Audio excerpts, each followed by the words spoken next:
seasonkii 2004 waxa ka dambeeyay 20 sano oo buuro ah 2004 2024 waa 20 years beer ah ayaa ka dambeeyay 20 sano ka hor hadaba maxaa dhacay 2004 seasonka maxaa dhacay bal ila yara soco u yara fiirso horyaalka Isbaanishka yaad filanaysa inay qaado Real iyo Barcelona bay dadku inta badan iska ilaha taariikhda wadaysan kulay Valencia qaaday horyaalka Jarmalka yaa qaaday Werder Bremen baa qaaday koobka qaramada Yurub yaa qaaday yaad filanaysa waxa qaaday Greega Champions League yaa qaaday waxa qaaday FC Porto koobka qaramada Afrika yaa qaaday waxa qaaday Tunisia markeedii koobaad Ballon d'Or yaa qaaday waxa qaaday Andriy Shevchenko sanadka Europeanku waxay u bixiyeen sanad Langab buu habay leeyahay haddaba Langab de loogama jeedo macnihii ciyaaryahankaas uu mutaysan iyo kooxdaasi may mutaysan way hadaanay mutaysan may qaadeen laakiin sanad Langab waxa looga jeeday cidiba may saadaalineenba hatta 10 years soo socday inay qaadi doonaan may saadaalineen intaan xusayba Valencia oo kale sanadka way shidnayd way u qalantay horyaalka sanadkii Albelda Ruben Braga Mr Angulo maxaan ku raadayay Robert Ayala maxaan ku raad Juan Pablo Aymar Mendieta sanadka way shidnaayeen saasay tahay hadana de horyaal loo masaadaalinay markuu horyaalku bilaamay Barca Real un baa loo saadaalinay waxaana waliba Valencia ay ku darsatay sanadka Europa League oo UEFA markaa la oran jiray bal hadda u fiirso horyaalkii la liiga waxa halka la martay Valencia Champions League FC Porto qaatay FC Porto sanadka way kacsanay walow kooxaha waaweyn soo xasuuqday ay Monaco ahayd oo Chelsea iyo Real Madrid iyo soo reebaysa Deportivo Milan iyo Juventus iyo ay reebaysa Porto Manchester bay wax kooxaha waaweyn reebaysa sanadkaas Costenha intu Deco golwadii Howard loo oran jiray Tim Howard intu farahiisa ka soo gooyo kubadan dhulka taambu saa ugu qabanaya Mourinho Cordwein baa saa u dhaxaraya Old Trafford sanadkaas Porto qaaday Champions League waa sanadka ciyaartoy waaweyn bay wadatay Costenha iyo Manish iyo maxaan ku dhahdayay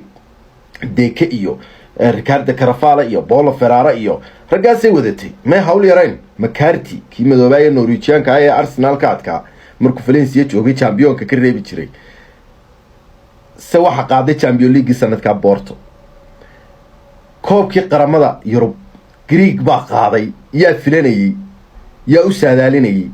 sanadka Karagunas iyo Papadopoulos loo oran jiray iyo Basinas iyo maxaan ku dhahay kabtankoodii Sagorakis gebigoodu waxay ku noolaayeen cross iyo madax waxay koobka qaramada Afrika ku bilaabeen qaranka Portugiiska wadankiisa lagu hayay oo bariga ciyaartoy waaweyn watay Figa Cristiano Paulo Ferreira niyo ki weerarka mise Boleto waxay wateen Deco Manish bay wateen Costina ragii de Porto champion kala qaaday ayaa markaa jooga saasay tahay hadana Carafalo maxaan ku dhahdayay George Costa saasay tahay hadana ciyaarta koobaad ee groupiskana Greek iyo Portugiiska lagu furay way ka badinayaan finalkana way ka qaadayaan bal hadda u fiirso cidi uma saadaalinin kaalay waxa timaadaa koobka Jarmalka horyaalka Jarmalka Premier u saadaalinay hatta ciyaartoy weyn muu joogin oo la garanayo markaa imika hatta taariikh kubadda wanaagsan kule muu joogin Kalasic min la yiraahdo malaha ugu laacibsanaabo aha Croatian tababara laakiin watay tababari inta badan watay Thomas Chaff tamurru siniin ya Chaff waraul yabqa raul ninka Cisam Shuali kulaha Bremen baa koobka horyaalkii Jarmalkana qaaday waaye Tunisia qaaday koobkii qaramada Afrika yaa Tunisia u saadaalinay inkastoo wadankeeda lagu martigelinay sanadka xataa waxay wadatay mid Brazilian oo dhalasho siiyeen Santos loo oran jiray Chesiri iyo baan ka sii garanaya Hatim Darabulsi kan imika la fadhiista Abu Trike studiyaha Al Jazeera ama Bein Sportiga kamadow la fadhiista garka yar leh Hatim Darabulsi waxa daafac buuha ragaasan ka sii xasuustaa mid Karim Haji loo oran jiray inuu kabtankooda aabaan malaynaya Tunisia ayaa qaaday koobkii qaramada Afrika qaramada Yurub waxa qaaday Greek, Champions League waxa qaaday Porto, horyaalkii Isbaanishka waxa qaaday Valencia, horyaalkii Jarmalka waxa qaaday Bremen. inta cidna uma saadaalinin. Ballon d'Orkii baa soo haray, Andriy Shevchenko qaaday. cid uma saadaalinin Shevchenko noqon doono Ballon d'Or winner. meel ay siidaan iyo R9 iyo maxaan ku dhahday Ronaldinho iyo Thierry Henry iyo daaragaas yaacayaan looma saadaalinin. Shevchenko waa mutaystay laakiin cid uma saadaalinin. waxay yiraahdeen deetana sanad laanga bay sanadka u bixiyeen Europeanku. kiiba laga yaabaa inuu soo noqdo bay leeyihiin seasonkan. iyagoo laga saadaalinayo wala horyaalkii de Isbaanishka kale koox weyn qaaday Real Madrid u badan tahay inay qaaday balse Girona in badan shidaysay bahalka maxaan ku raahdaa xaqii Jarmalka isaga sidii oo kala dhacdo de Liverpool oo cid u saadaalinay ba qaaday way Champions League ya aan loo saadaalinayn qaadi kara oo de koobku markuu bilaabmay aan cidina u saadaalinayn waxa qaadi kartoon loo saadaalinayn kooxda Dortmund leeyahay PSG inta badan saadaashu iskaga jiraan mar walba Real Madrid iyo Bayern saddexdan kale waa Dortmund taan cid u saadaalinayn. Dortmund yaan color iyo way soo noqon karaan way qaadi karaan Champions League xagga kale Eurada ka degdegmeynayada way dhici kartaa inay koox aan hore u qaadin baalka qaada ama koox aan la filanayn oo loo saadaalinayn. waxay leeyihiin sanadkii baa soo noqonaya xataa Ballon d'Orka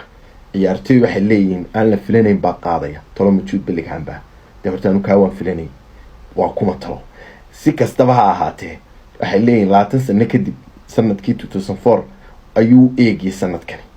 2024 waxa laga yaabaa inuu sanad laangaab noqdo balweynu u wada joognaa.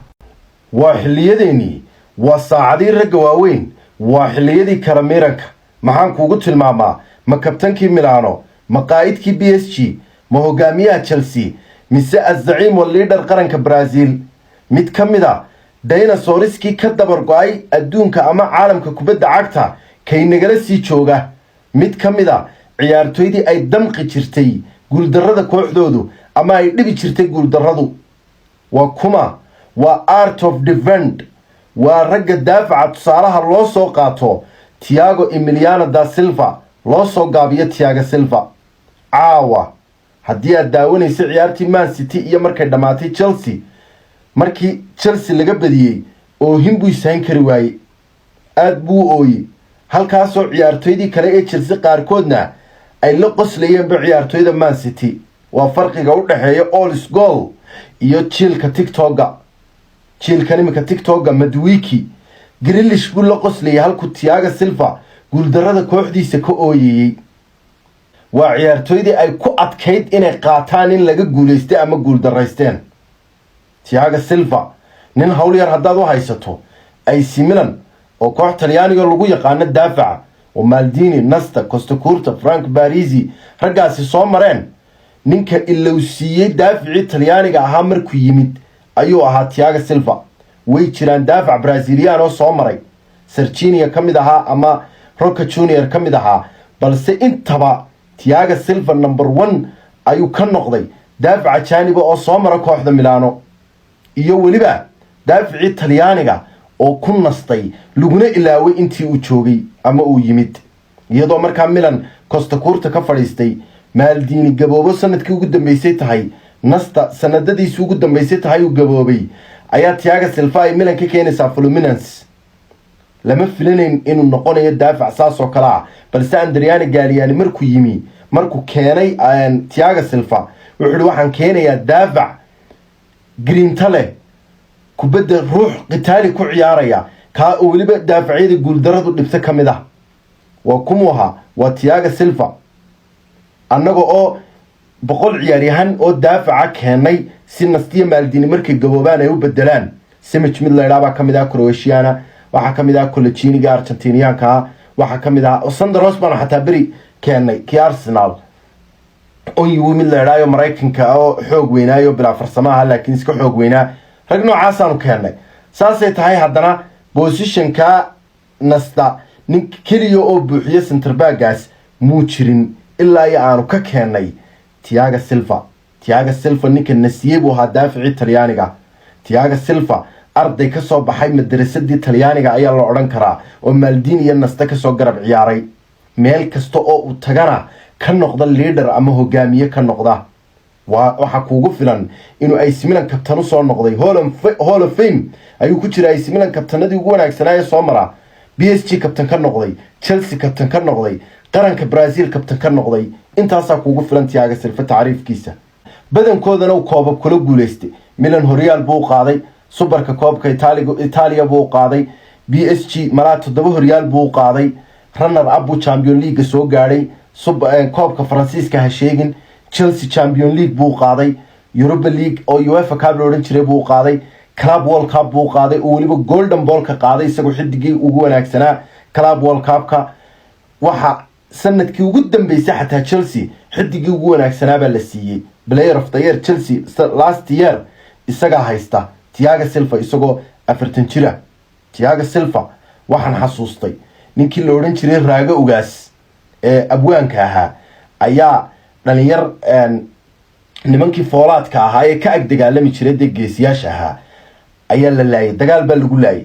xaasaskoodii ama dumarkoodii ayay guursadeen uga dambeeyeen ragda iska maalayacano laakiin timuhu iska feerfeedho iska qurux badan oo laakiin aan naf lahayn oo dagaal la geli kareen oo fulaya deetana gabay uu tiriyay uu leeyahay abjacdiday ululi aan jid gelin aga barshaydiida hadduu timaha oogtaa ka dhiga adari boodhboodh leh ardaal nacasa naaguhuba way iska ogolaadaan kolley fahmi maysaan oo waa ereyo waaweyne waxaan uga jeedaa uun meeshii ragga waaweyni joogi jireen iyo sariirtii ragga waaweyni u bixi jireen maanta ma asqooyinkaasaa uga dambeeyey meeshii Chelsea John Terry Carvalho Ivanovic Alex Chelsea daafaca caan bay ku ahayd Desire ayaa maanta waxa jooga oo uga dambeeyay Badiashil ma kala aqaane iyo maxaa ku dhahay Dizazi miyoha waxaasa uga dambeeyay Thiago Silva xilli uu guuldarrada ka ooyay iyagu waabay qoslayeenba daawo kubaduhu badbaadin jiray Thiago Silva waxa daawata PSG habeen uu Messi la dheelayay Barcelona iyo PSG wada dheelayeen Messi oo islaawad ka tagtay ayuu ka dabaymanay markaas kubadda takal kaga qabanaya soo hadana ka silaadaya kubadda Brighton maalay Chelsea la ciyaaraysay kubaddu halka kaga saaray ilaahay baa ku keenaya Marquinhos isagu intii Salah kubad ka dilaan Mohamed Salah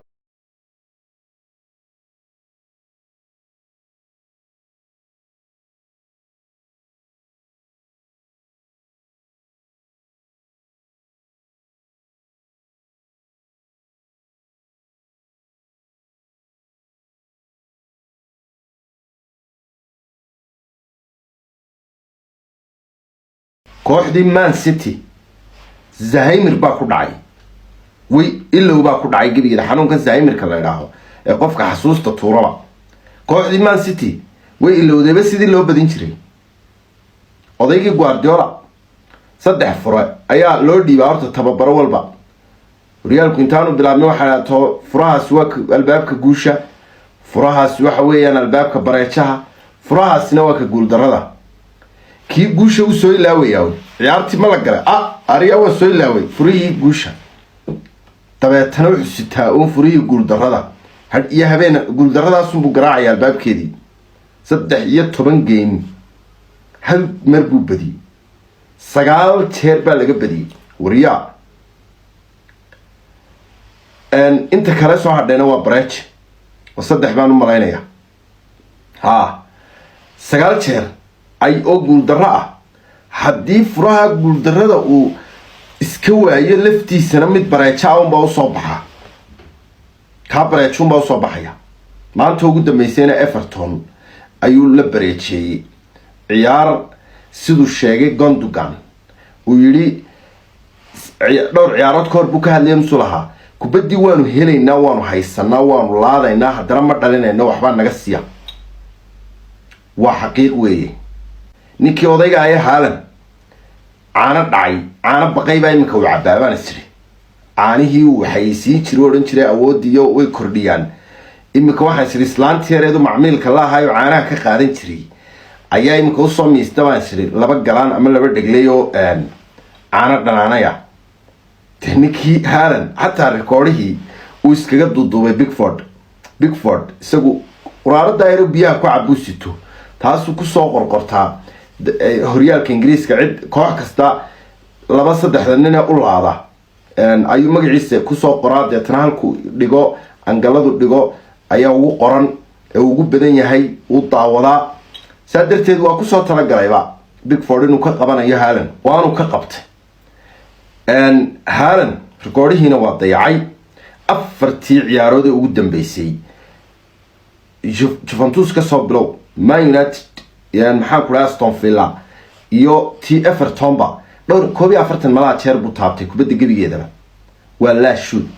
waa la gambin waa la dribble waa la maxaa ku assist waa la goal wala hawla wala quwwata illa billah ayuu marayaa ninkii odayga ahaayee Haaland ma ninkaasan caana dhacay cabin waa ka taala Man City saxaafadda BBC da Guardiola aad u weerartay waxay dhaaheen Guardiola haddii kooxu hoos kala soo bilaabo hoostaasuu u taagnaanaya haddii imka loo dhiibo Guardiola Everton oo kale Everton ha ka filan inuu kor u soo qaado haddii Guardiola inta kooxood u tababaray oo wax ku qaaday koox kasta waa inay haysataa ciyaartoyda ugu fiican waliba ugu fiican oo kaliya maaha iyagoo fiican waa inay performance ugu wanaagsan ay ku jiraan markaasuu deetana Guardiola shaqeynaya Guardiola markii koobaad ay ku dhacdo xaalad sidan oo kale ah oo ciyaartoyda hal mar performance-goodii uu hoos u dhaco kuna darso oo Rodrina uu waayay uu la tacaamuli kari laayay Guardiola dhibaatada ka jirta Man City Guardiola waa inuu haystaa waa good manager cid iskuma haysato waa tababar wanaagsan laakiin ku wanaagsan maxay waa inuu haysto ciyaartoy 22 ciyaartoy aan kala dhicin markaasuu Guardiola kubadiisu shaqeysaa Guardiola Mourinho kala maaha inkii Mourinho la oran jiray Man United sanadku Europa League la qaaday kooxda dhan handicap baahid malaa 5-6 ba biro ku boodayay markii ciyaartii finalka ay qaadeen oo dabaaldega Ibrahimovic kamid ahaa saasay tahay haddana waynu garanayna Mourinho waa nin ku soo qaaday FC Porto Champions League oo kale oo way adag tahay in marka ninka Guardiola la dhaabay yiraahdeen koox aan waxba ahayn inuu wax ka dhigo laakiin koox wax haysato wax ka dhigaya waa saasay marka BBC ay ku tilmaameen Pep Guardiola si kastaba ya xaalad kasto jirtaba Man City xaaladu waa ku adagtay kaalintii 7aad bay maraysaa Man United baalkan ka qoslaysa oo iyadu 13aad iyo meelaha ku meeraysata oo sanadadii u dhameysay 10aad iyo 12aad iyo aan soo dhaafin ayaa soo nuugaysaba Man City magaaladii Manchester laas iyo Roma marka laas taageerasha laas iyo raacda habi baanu noqonaa marka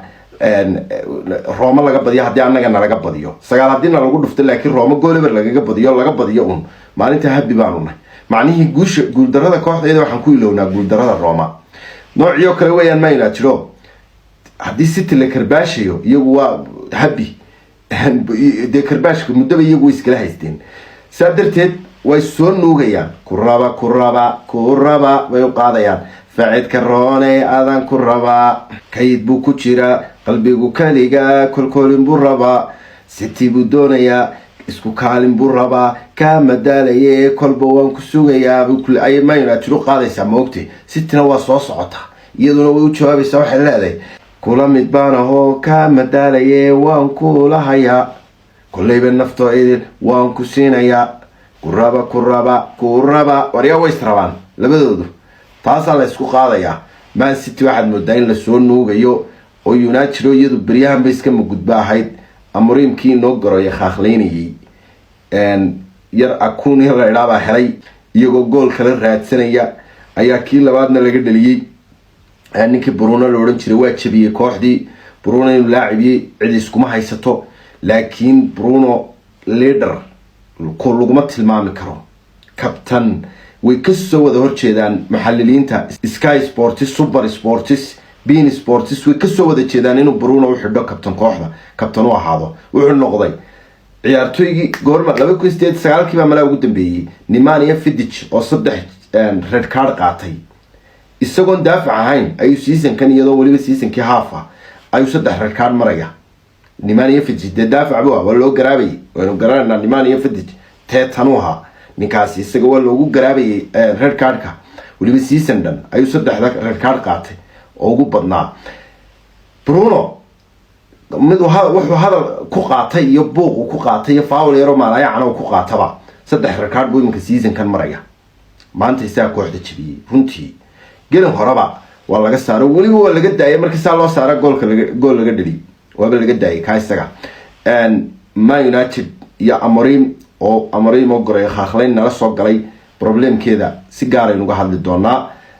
clip kalaan ka soo duubi doonaa ma hal problemkeedu wax ciyaartooyda oo kaliya khuseeya Man United seeska hooseen laga soo dhiso kooxahan ay u baahan tahay ciyaartooydan ka dheeraysa badankoodu qaar u qalma maaha fanaanadan Man United inay gashanaadaan Chelsea oo iyadu ku socotay gaadmo oo lahayd anagu 3 points uma rabnaa Real ma rabno waynigi tooshka ku ifinay toddobaadkii hore inta wixii ka dambeeyay wada arkaysa Chelsea halka la marayo si kastaba intaas waa iska kaftan Maresca ninkii loo oran jiray kooxdii waxoogaa waxaad moodaa inuu sheeka Guardiola bilaabay baanu khamaari karin oo intuu niman daafaca soo saaro markuu gool doonay koox yar la dheelay weerarkan rag weerar way u fadhiyeen Marguyo baa u fadhiyay Joao Felix baa u fadhiyay Jackson inuu ku daayo meesha hadda xataa weerarka soo badinayso in ku keenayso position ku bedel anu waan nacay tababaryaashu markay noocaan noqdaan position uu laguma bedelade waqtiyada qaar nin weerar baad u baahantay isagoo kii hore ku jooga ku kale ku soo xooji oo kubadda isku dhafsadaan muu sameeyay bedelkaas muu sameeyay bedelna ma sameeyaba Maresca waxa la baqi garan maayee si kastaba Chelsea iyadina waa la qabtay maalin waaweyntii oo dhan lugta lagu dhagay bay ahayd marka laga reebo Reds oo iyadu horyaalka doonaysa oo eeg kooxda kaliya horyaalka go'an yahay Arsenal way eegi doonaa habeen waxay dheelaysaa iyadu Jimcaha waryaareen kooxda Arsenal shalay waxba ku dhacay iyagoo taageerayaashii dabaaldegayaan oo Liverpool gambar u dhigteen oo uu toosay oo hogaankii doonaya aadir inay ku fadhiistaan ayaa iyaga laftooda lagu yiri xisaabi aadir maxaad haysan iyagii baa baaqi loo celiyay Arsenal xaalad baa shalay ku dhacday aniga ahaan Arsenal waa la rabay sanadkan horyaalka horena waan idin ku sheegay horyaalka Ingiriiska koox kama taageero balse waxaan jecelahay in sanad walba koox qaado si uu baalku dhow macaanaadu dhadhan u yeesho mar Arsenal qaado mar United qaado mar Chelsea mar Liverpool mar City laakiin kubadda cagtu sida maaha la jeclaysina maaha waa nin waliba wuxuu shaqaysto qof waliba likulli mujtahid nasiib bay carabtu yiraahdaan qof waliba wuxuu dadaalo dadaalkiisu buu kasbadaa Man City way shaqaysanaysaa Man City jaanisiyada sida looga faa'iideysto way taqaanaa intaasoo bilood hogaanka may qaban oo taadir ku soo fadhiistay san looga qaadana way adagtay dhowr geemna way hadheen ciyaartooydeedina way haysataa oo ciyaartooy aad u wanaagsan baa u jooga marka la eegay inta dheelaysa upline-ka iyo inta fadhidaba way isleegiin labaduba waa isku mid haddii laba Man City kala baxaan oo kaydkeeda iyo upline-keedu laba kooxood kala noqdaan liiga iyagaa ku tartami doona horyaalka laba Man City ayaa marka dambe tartami doona waxaan uga dalay Arsenal ciyaartooydeedu inta upline-ka mooyaane inta kaydka fadhida ciyaartooy wanaagsan oo marka nimanka kayd upline-kii daal uu ku soo baxo bedeli karaya maaha Arsenal shalay daal baa ka muuqday daal laba shay baa Arsenal shalay laga badiyay daal ciyaaryahanada ku soo baxay dhan Bayern bay la soo ciyaareen Champions League ciyaarihii ugu dambeeyay horyaalka ciyaaraha adag bay dheeleen saako dhaawaca la qasbayo laha dheel maxaa ku dhacday oo laga maarmi waayo bedelkiisii aan lahaynin taasa sababtay Arsenal dabeetana inay shalayto iyadoo ka taalay ciyaarta soo gashayba hase yeeshee Arteta muu sameeynin ciyaartooydaadu markay noocaas oo kale xaaladda ku jiraan ay Milan baan xasuustaa horyaalkii ugu dambeeyay qaaday 2 sano ka hor bedel fiican inoo fadhiyin sidaa darteed Pioli waa la talin jiray tababara Arrigo Sacchi ayaa kooxda joogay Pioli keligii muu wadin kooxda Arrigo Sacchi wuxuu markii aanu Inter hogaanka ka qabanay ee Bologna ay qabatay Inter Milano wuxuu ku yiri koox 10 match baa haray 10ka game horyaalkii markaa dhibic baan ku haynaa laba dhibcood baan Inter kaga haynaa wuxuu yiri 10ka match mid walba final baynu dheelaynaa hase yeeshee waa inaynaan markasto oo aad kubadaada daafacato waa markasto aad gool dhalin karto waa tacliimaadku Arrigo Sacchi iyo Pioli wuxuu ku yiri waa inay gool yeena raadin waxaan la dheelaynay 10 match oo adag bay ahaayeen Lazio kamid ahayd Fiorentina kamid ahayd Atlanta kamid ahayd gool ever baanu kaga badinay gool ever kaliya ayaanu ciyaartaba kusoo talagelaynay 70 ilaa 75 inta ka horeysay inaan gool raadsan aynu difaacana kubadda yaryarku iyaga iskeenaya dabeetana deetana iyaga juhdi badan bixinaya markay daalaan ee kubaddaada ilaa dhexdaadu daafacay gasho ay daalaan markaa deetana weeryahanadaadu ka khibrad badan yihiin kuwa kooxaha yaryar way ka dhalin karayaan dee Rafael Leo baa dhex carari jiray marka 70 ay xagga u dhaafto ciyaarihii badankoodii waxaan wada badinay markii 60 kor u dhaaftay baan gool ka dhalinay 10kii match u dambeeyay marka ciyaartii Sassuolo ugu dambeysay laga yimaado oo deeyada halfkii hore baan 3 ka dhalinay 35 daqiiqo 3 ka dhalinay wuxuu yiri dadaal badan ha bixinin ciyaartooyda yaanay gool inay raadsadaan ay badiyaan niyadooda markiiba ay kusoo garoonka kusoo galin sababtoo ah haday taa garoonka kusoo galaan kooxdan kale isdejinaysa dadna adiguna si randomly baad u ciyaaraysan oo cashwaa iyo wala yaacaya oo dabeetana aadar baa laga daba baxaya sida Arsenal shalay ku dhacdo waa laga dhalinaya Arsenal daal baa ka muuqday Arsenal Arteta waxay heedo kaliya inuu raahdo inta hore oo dhan yeena weerar badan qaadin hay iskeenan Aston Villa ID card baa leedahay lagu yaqaan aqoonsi iyo qaab ay u ciyaarto Aston Villa inta badan weeraryahanna dheeraysa baalaheeda xataa daaficii Lucas Digne iyo markay counter attack way yaacaan way guuraan inta kale daafac bay ku jiraan inuu Watkins cidla kubadda ka helo waxa sababay Arsenal oo dhan baa maqnayd ma Watkins baa cidla lagaga tagaa sanadkan sidoo shidan yahay oo arkayna Watkins inta gool u dhaliyay inta kooxooda waaweyn u garaacay ma Watkins ba Gabriel iyo Saliba xagee joogeen markuu Watkins kubadda cidlada ka helayay uu kubadda la cararayay xagee taagnaayeen sidee chance u siin karaan Watkins sababtoo ah kooxdu guul bay doonayso way yaacayeen wala isu dajiyay Unai Emery taktigiisu kaga guuleystay Arteta laakiin isaga horiyay rabay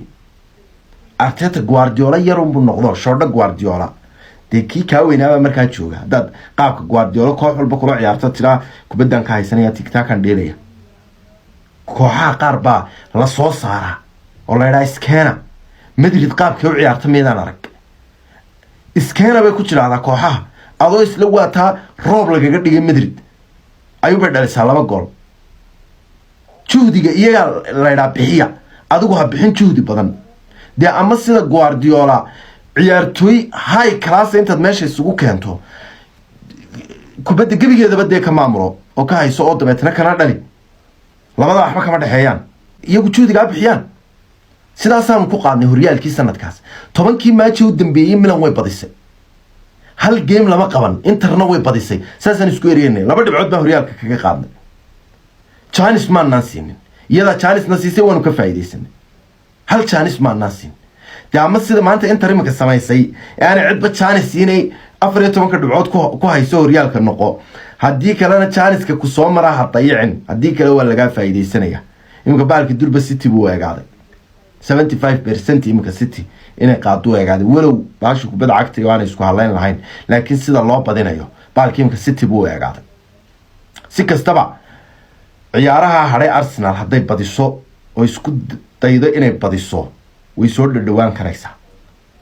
habeenun cawrina lagu qabtay City waa loo qaban laakiin yaa damaanad qaadayba inay badinayso kooxdii xalay sanadkii u ciyaaraysay gebigeeda badaal baa ka muuqday tacbaan ay Arsenal ahayd gebigeeda Arteta la taliyo u baahan yahay hal la yiraahdo kooxaana la dheelayso ee yaryar weerar kan badan ka daa ciyaartooydaadana dadaal maxaan ku raahday waxay energy badan bay bixinayaan energy-ga ha kaydsadaan hala soo weeraro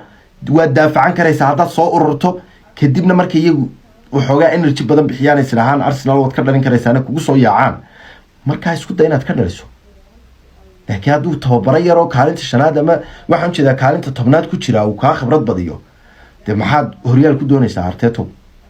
Arsenal hard luck ka xumay 20 sano kadib waxa isla sanadka horyaalka qaadaan laakiin ma rabtaan de idinka la ma rabnaa ku sadaqadaysta walaalihiin Man City maxay yiraahdeen Kylian Mbappe ma dhaliyo goolal laakiin se waxa dilowday Kylian Mbappe inuu yahay weeraryahanada maanta ugu khatarta badan caalamka kubadda cagta 50 gool wax ka badan ayaa season-kii ku tashan kartaa superkii kooxdiisa waa kii u soo qaaday soona dhaliyay waxaad ku challenge garaynaysaa horyaal oo leedahay Kylian Mbappe ma dhaliyo waka daba furay ee ka xaabi waa sidaas oo abadiyana waa tusbax go-ayoo xagga dambe ka furmay goolashu sidaasuu ugu wadaya maxaad samayn Kylian Mbappe weeraryahan aad garanayso inaanu xataa u baahnayn kooxda la qabso iyo wax la mida Mbappe oo aad soo daawatay marka laga yimaado PSG qaranka Faransiiska iyo waliba World Cup-yadii uu soo dheelay inaad ku challenge garayso Real Betis iyo Real Mallorca iyo Real Gymnastic iyo Real Heblayo haddaad ku challenge garayso ciyaalka yaryar adigan kubadda concept ka haysan wax aragtiyood kubadda ka haysataa ma jirto Kylian Mbappe oo garanayso inaad ku challenge garayso wariyii waraysanay wuxuu yiri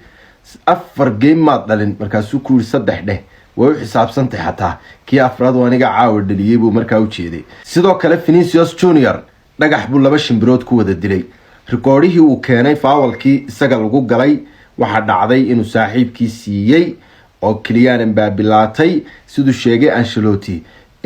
ciyaartoyga kubadda qaadanaya koobaad aday tahay rikooraha waxa weeyaan ninka lagu yiraahdo Vinicius Junior balse Vinicius Junior oo xogaa gooladaha ay qabsadeen dhanka garsooraha oo buuq ku yara furnaa oo leeyahay Courtois arrinka ka soo taliyay oo yiri Kylian Mbappe kubadda halaato si kastaba Vinicius awood u xulaa kubadda inuu soo qaato laato laakiin muu qaadan ninka Kylian Mbappe leeyahay kubaddi soo qaatay ninkaas aan laaday oo dhaliyay taas waxay muujinaysaa in Vinicius uu warkii saxaafadu aadka u sheegaysay ma habeenkii ugu dambeeyay waliba gamekii ugu dambeeyay Vinicius kumaduba dhiibayo kubadii uu ka xaasidaya isaga Chelsea buu dareemaya ninkan kale kooxdii ayuu isleeyaan kaaga magac weynaan bala wixii oo dhan uu aamusiyay caawa markuu kubadahaneys uu la doonanayo baaska siinayay iyo sidoo kale kubadii rikoodhaha ayuu siiyay isku soo duuduub oo Real Madrid ninka aanad ka tagi karin caawa guusha oo xataa Kylian Mbappe uu celiyay fadliga uu yiri goolkayga inaan gool dhaliyo waxa sabab u ahaa waa faraska cad waa Vini Valverde ninkaasi taaka kasta oo garoonka ah oo uu cag dhigin ma jirto daafacaad ku arkaysa isagoo caawinaya dhexdaad arkaysa isagoo ka xamaalanaya garab baad arkaysa isagoo fuushan weerarkaad arkaysa kubadda u dhiibayo kubaddan ciribta ah mabaan filanayn buu yiri ninka lagu yiraahdo Kylian Mbappe hatta offside baad ku jirtay baan islaha laakiin horta waan ku shubay markaan ku shubaan arkay inaan goolkii dhaliyayna waxaan u mahadnaqay oon tilmaamay waa Vini Valverde faraska cad ruuxda iyo qalbiga dhaqdhaqaaqa Real Madrid ninka ka mas'uulka ah iminka Instagram-kiisa dhammaan ciyaartoydu Ribery bay u soo wada galayaan postigu soo dhigay kuwaasoo Vini Valverde wada amaanaya sidoo kale Kylian Mbappe taageero badan u muujinaya oo isagana Rodrigo iyo Vinicius iyo ay leeyihiin easy for you aad bay kuugu fududay inaad gool dhalisaa waxaad moodaa team weegi maalmahan la yara tabayay inuu soo noqday haafkii dambe waliba ciyaarta Real Madrid haafkii hore iska galab buu ahaa laakiin haafkii dambe Real Madrid waxay dhashay kubadii Madrid aynu naqaanay taasoo waliba ilaa hadda ay sii tabayso ninkii Toni Kroos loo oran jiray Brahim Diaz ayaa isaguna caawa wacdara muujiyay positionkaas waxaad moodaa Brahim Diaz inaanu ku wanaagsaneyn in upline laga soo dhigo la soo qadime bedel lagu keeno hadii bedel lagu keeno uu ku gabagabeynaya sida caawa dhacday waxaad moodaysaa caawa Brahim Diaz Lionel Messi kubadda sidoo dheeliyay qaabku u qaadanayo sidoo u jeediyay si kastaba taageerayaasha Real Madrid International Break koorti guul macnawiya ay qaateen waxa la isku soo noqon doonaa marka qaramada laga soo noqdo warjiraaba akaaro iman doona taageerayaasha Real Madrid hambalyo congratulations 3 points ka qaadateen iyo waliba Kylian Mbappe oo 2 gool ku furay ninkaas oo goolkiisa la deedeeyay oo moodaysay inay u baahnaayeenba kooxaha la liigay lahaayeen naga dhali de waa ka dhaliyay hadaba ka gurtay marka wixii dambe niyo xilliyada qaar adigoo iska fadhiya oo naftaada la sheekaysanaya ayaa hees baa kugu soo dhacaysa ama adoo wax daawanaya baad hees arkaysa heestaa haddaad hore u dhagaysan jirtay 5 sano iyo wixii ka horeeyay toos waxaad xasuusanaysaa heestaa markii aad dhagaysan jirtay ama ay soo baxday ama xilligii aad heestaa baratay xaaladii aad ku jirtay hees baa dabeetana caawaano TikTok iska daawanaya iga soo horbooday waa heestii Qoomaal iyo Farxiyo Fiska ay wada qaadaan guggiya laabtayga igu qabo baa la heestaa bogga maaha nimankan lyrics-ka YouTube-ka soo gelgeliya Soomaaligu way iyagu ku adag yahay oon fahmin bay lyrics intay soo qoraan soo geliyaan heesta dadkuna sidaas ay ku wada qaataan oo way qalad fahmaan waxa jira marmarka qaar aanad fanaanka siduu ugu dhawaaqaya aanad fahmin deetana lyrics-kaad ku cararaysaa lyrics-kiina mid adiga kaa daran baa qoray deetana adiga kiisii qaatay heestaasi gogiya laabta igu qaba baa maaha bogiya laabta sababta ah heestu xaraf raaceedu ama qaafiyadeedu waa ga waa xarafka ga marka dhammaan heestu xarafka ga lagama waayo sadar kasta kelmadaha ku jira mid kamid ah waa inay ku bilaabantaa xarafka la xaraf raacayo hadday heestu maanso tahay weliba jiiftada nooca loo yaqaano marka heesta xaraf raaceedu waa ga marka bogiya laabta igu qabo meel kama soo gelayso bogga ga-daa dambe lama xisaabsanaya iyada waa inuu kelmad kamidii saddexdaa kelmadood mid kamida ku bilaabantaa adaa inta gaban jirtiyo gayaankaba kaa xusho guudkaadii saarantoo gobbaad faysalow tahay ama gobbaad aaminay tahay gogiya laabta igu qabo gogu waa usha goga u geli miyaanad maqal waxaa goga u geli waa gogiya laabta igu qabo horta heestu marka hore qaladkaa ha gelin marka xigta heestaasi marka igu soo dhacday ayaa waxaan xasuustay inanaan u qoray waqtiyadii aan aadka u sheekaysan jiray bay ahayd inan baan markaa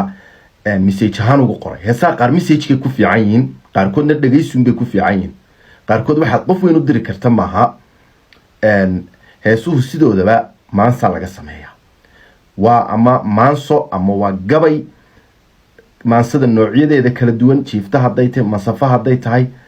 ama hadday gabay tahay heese gabayay way jiraan heese badan baa jira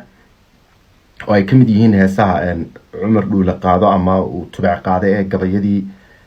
allahu naxariista cilmi boodhari sida heestan uu cumar dhuule qaado ee caashaqa haween waa horu caadil soo rogaye sayidkii carshiga nuuray iyo caliba soo gaadh waa gabay weeyaan waana heestan kale iyaduna ayaamaha cisigale ilaah caadil barakeeyey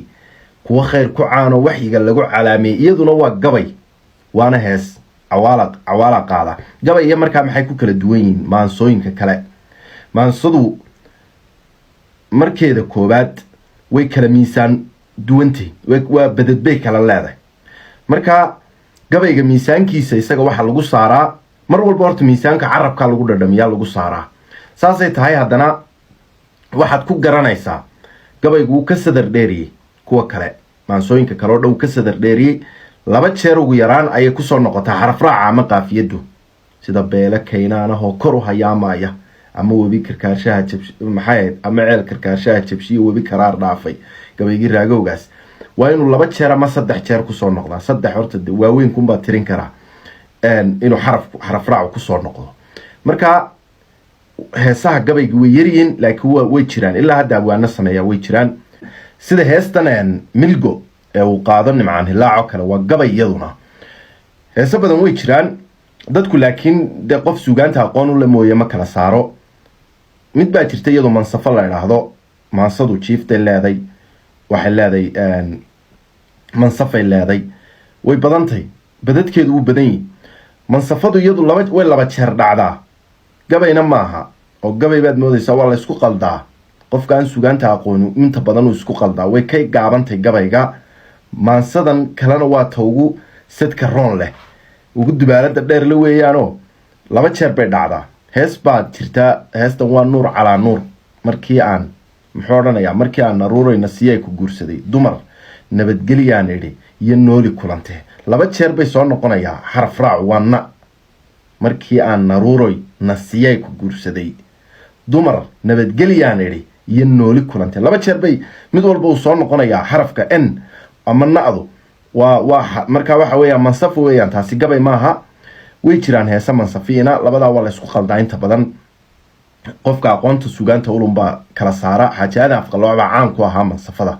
balaayo ku qabay allah yarxamo haddaba heestan aan ku keenay sheekada iyadu waa maanso caadiya laakiin ereyadeedu waa wax kale waxaan ugu qoray heestan gogiya laabta igu qabo ayaan inanta message ugu qoray waa waqtigii aan aadka aan u sheekaysan jiray ayaa inan baanu aad isugu dheereen horta wax waa yara jireen kalgacal baan sheegayaa marka heestan baan message ugu qoray kolka inantii waxaan u qoray adduunyadan geediga ah guulaha aadmigu tirsado jacayl baa gardaadiyo hadda u fiirso guriga aan muxibba jirin samuhu gabaabshiya runtii geedkan caashaqee guudkii iga baxay wadnaha aduu kuu gaar yahee midhaha gacaltooye iyo xigtay hoobaan ka guro. inantu waa markiiba way la soo hadasho waxay ku tiri erayadan meel bay iga dhaceen. heesaha qarwa noocaa oo erayay ku qurux badan yihiin, buunbuunintoodu way yartay. heestaa horta waa heesta aan ka yaabay, buunbuuninteedu way yartay. heesaa inta badan inan lagu ammaanayo ma jacayl loogu sheeganayo aad baa loo buunbuuniyaa. bal iminka qamar suugaani ugu dur inan message waxaad tidhaahdaa adaa dumar ugu sito taswiirtaadan dayaxa jeclaystay inaan dul sudo, waxaan ka cabsaday dartaa inay xidiguhu damaan. beenaalay ku qoraysaa. waxay ku leedahay sideed waxaa leedahay xaggee maaligii baa xidigii haddaan indhaha kaga qabto dam odhanayaan. buunbuuninteeda heestaa badan. abwaanada qaar way xadkay ka tallaabaan. biyo jannaan ku siin lahaa, badda cas baan ku geyn lahaa. badda cas waa caadiya berberaa kuugu dhowey. biyo jannaan ku siin lahaa markaad leedahay biyaha jannada xaggeed ka keenaysaa? ma samsamkaad biyaha jannada u taqaanaa? biyahan samsamka mise caafida iyo abyanta midna maaha. markaa buunbuuninta qaar way xadkii ka baxsantay. laakiin heestaa waxyaabahan kaga helay waxaa ka mid ah wuxuu odhanayaa adaan goor iyo alleyl xigtay ku gunaynaya. gunadu waa bonuska la siiyo shaqaalaha, wax dheeraadka ee la siiyo weeyaan. adaan goor iyo alleyl xigtay ku gunaynaya, adaan goobaha dalxiis geyiga meesha ugu wacan tamashle kugu geynaya. muu fogeyn. wuxuu leeyahy geyigeena meesha ugu wacan dee waad geyn kartaa. magaalo walba 4 meelood ee ugu quruxda badan ama dhulkan Soomaalida meelaha ugu quruxda badan waad geyn kartaa. maaha waxaad kari waayi karta, maaha haddaad dadaal yar u gasho wax weyn maaha. koonaa baad uga saari kartaa magaalada. markaa muu fogeyn. wuxuu leeyahy adaan gooriyaa leel xigtay ku gunaynaya, adaan goobaha dalxiis geyiga meesha ugu wacan tamashle kugu geynaya. waa run weyna heestu. waxyaabahan kaga yaabay heestaa damaca ducaa ku jirta. culimada qaar baa la sheegay masaajidka kaga ducaysay kuwaan aakhiro goblami jirkooda cadaabta gubin guulow naga yeel dhammaan. cajiib heestaasi. waxa kaaga daran qaafiyadda markay leedahay adaa inta markuu isagu odhanaya adaa inta gabadh jirtaiyo gayaankaba kaa xusho gudkaadii saarantoo gobbaad aaminay tahee goggiyo laabtaygu qabo. eeg hadda gogga ayuu soo helay. boggiyo laabta hadduu odhan lahaa wuu jabila. qaafiyadii wuu ka baydhay.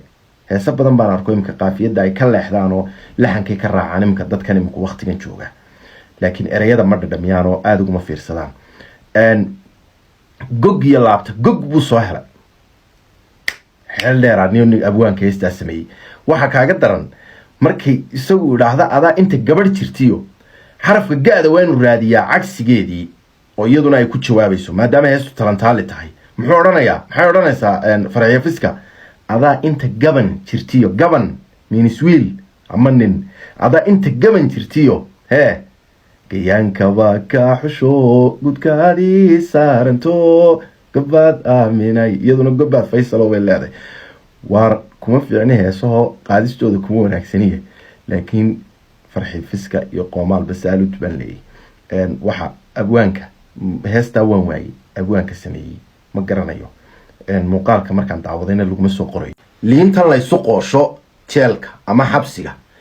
marka qof la xidho la odhanaya liintii baa loo qooshay, heblaayaa liintii la siiyey, hebel baa liintii la cabsiiyey, hebelaayaa la xidhayo liin loo qooshay. kelmadan in liinta xabsi laysku siiyo waynu ognay. jeel haddaad gasho cidina liin ku siin mayso. wallaahi koobiyaabaan askarta ku siinayn waxa reerkiinu kuu keenaan mooyaane. dee hotel maad degina waad xidhantay. hoteelada qaar baan liin xataa lagu siinayn. marka in liin xabsi laysku siiyaa halkee asal ahaan ka timi? copyrightkeediiyo xuquuqdeedana yaa iskale. abwaan cabdigahayr lafdhan jananka diidaa xabsigu liinta ku cabaa markuu lahaa. gabaygani wuxuu ku yimi marka koowaad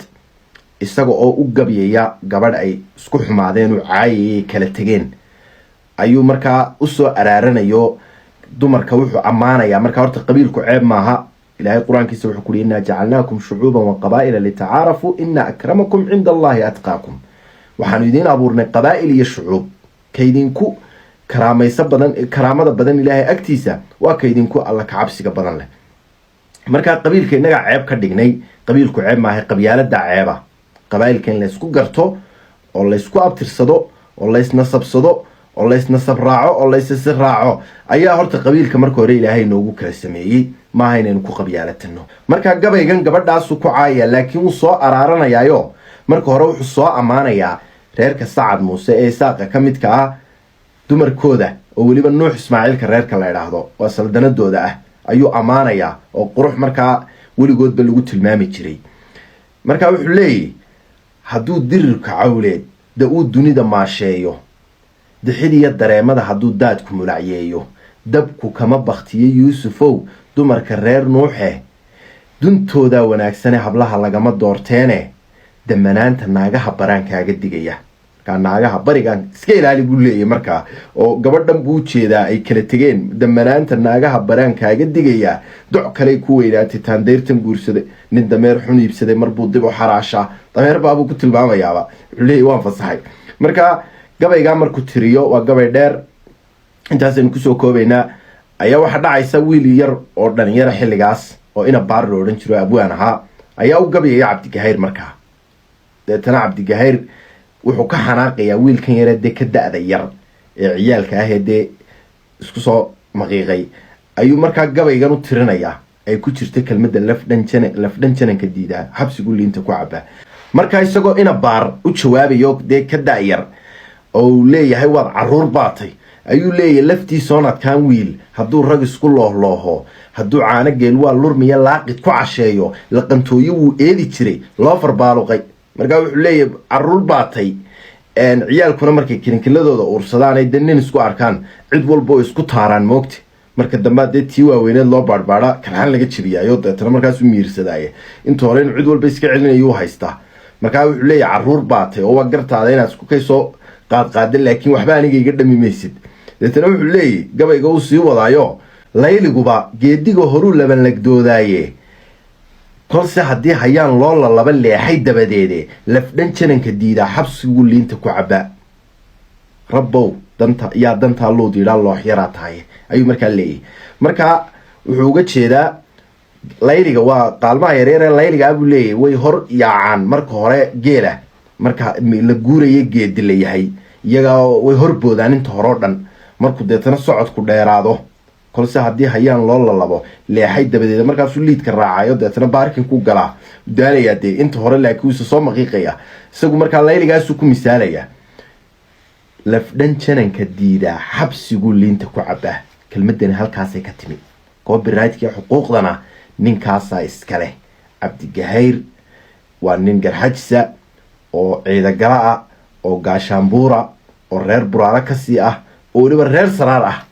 oo waliba moogadhoyda caaqilkiisa ahaa waliba waa ninkii iyadoo aan Soomaaliduba Colombia aqoon wadanka Colombia lahaa Colombiyana waa laga helaa kiisasaan galay Cabdigahayr nin macruuf ah buu balaa si kastaba ha ahaatee way naga hooseeyaa imka alla naxariistii jannaha ka waraabiyo kelmadaas halkaasay ka timi lafdhan jananka diida xabsigu liinta ku cabaa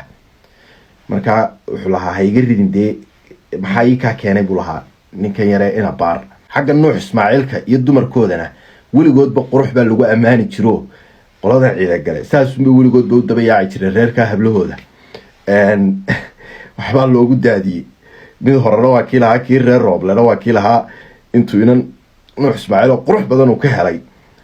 waa kii beenta dee u sheegayay tani been mooye wax kale kugu raaci kari mayso dee waxna muuhayn moogta nimca waa inaad u tilmaantaad u sheegta waa kii lahaa raiisul halku geel uu fadhiya nimanka reer Rooble ee waliba Richman ku ah raafiyarow adhiga maad raaci keen raisle baan rabad ku maalaaye mise rabadinkaasaad fadhiin lagugu raad qaaday waa kii lahaa moogta iyadina dee degdeg ay tiri waarina mari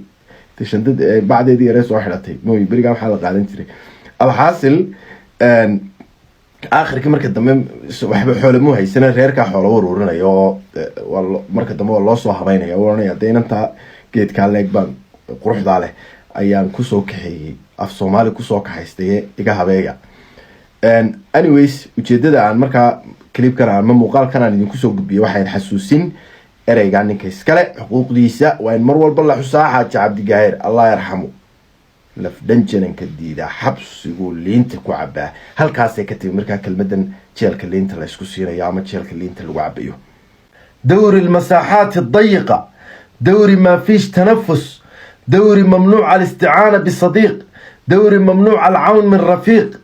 دوري ممنوع الأكسجين الاصطناعي دوري طبيعي في طبيعي رجال ضد رجال بكلي عسام شوالي هريالك wax space aan lagu siinayn horyaalka ciriiriga lagu gelinayo horyaalka masaafaad ku dhashay aanad helayn horyaalka wuxuu leeyahay saaxiibka haddaad gargaar dalbato aanu ka soo gaadhin maxaa yeelay isagii tiis cuslaysay horyaalka wuxuu leeyahay naqaska iyo neefta la isku xidhayo horyaalka wuxuu leeyahay haddaad oxygen dalbato mamnuuca ay tahay balse naqaska lagu dhajinayo wuxuu leeyahay horyaalka dabiiciga ah naturalka ah wuxuu leeyahay horyaalka ragga waa horyaalka Talyaaniga mar kale isagoo ka sheekeynaya Cisaam Shuwaali ciyaartoygu inaanu soo marin horyaalka Talyaaniga inaanu faani karin ama imtixaan horyaalka Talyaaniga haddii uu soo maro ciyaartoygaasi uu guuleysanayo wuxuu leeyahay الكرة الإيطالية أقولها وأتحمل مسؤوليتي اللي يحب ينجح اللي يحب يفرد رقم 1 رقم 2 رقم 3 يلزم يمر الامتحان الإيطالي بكلية إيطاليا يا حبيبي إيطاليا قفك الدونية إنو قوليستو وحلي هذا الكا أنيقا مسؤولية دي قاضية قفك الدونية نفتي سكية لنمبر 1 نمبر 2 نمبر 3 وإنو صومرا امتحان كالتاليانيقا وحن كلية هيقولي إيطاليا يا حبيبي إيطاليا dib ugu noqo qaramada adduunka ugu waaweyn ee ugu koobabka badan waa haday Brazil tahay waa haday Germany tahay waa haday France tahay waa haday Uruguay tahay gebigoodaba ciyaartoydii ugu wanaagsanaa taariikhdooda soo mara historygooda ama all time qaran kasta oo qaramada waaweyn ciyaartoydii ugu waaweynaa soo maray